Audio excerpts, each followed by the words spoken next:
Principles and potentials of pharmacogenomics.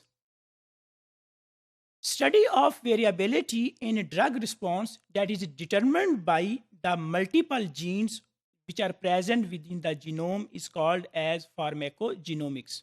What is the principle behind the pharmacogenomics or pharmacogenetics? Here is the example that this is a normal gene. In this gene, there is a variant that is adenine, while in the same gene, there is another variant that is T or the thymine.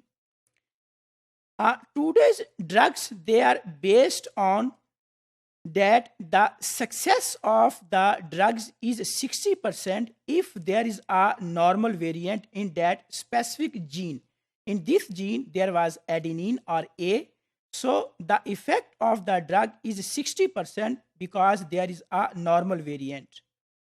And there is chances that the drugs, they fail approximately 40% because that in the same gene in another individual there is another variant that is thymine or T.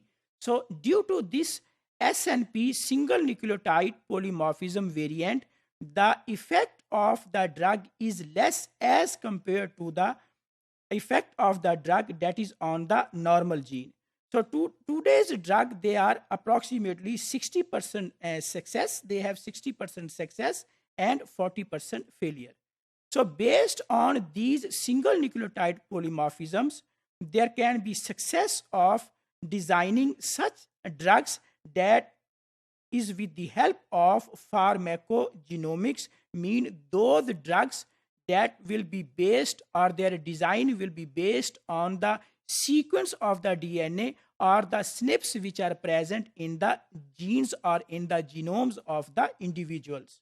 What are the potentials of pharmacogenomics? Here we have two different populations. Here is the population.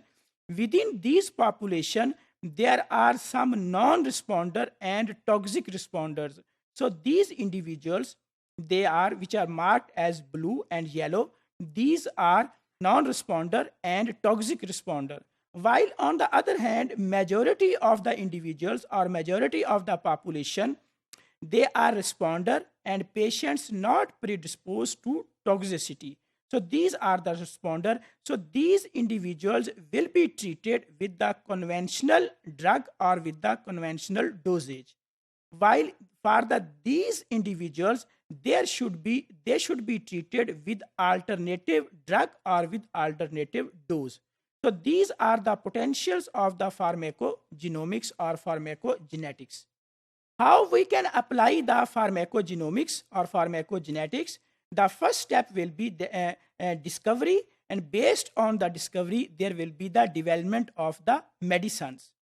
So in case of discovery, first step will be the disease genetics, then target variability, then selecting the responders, and then the step will be about the pharmacogenetics or pharmacogenomics.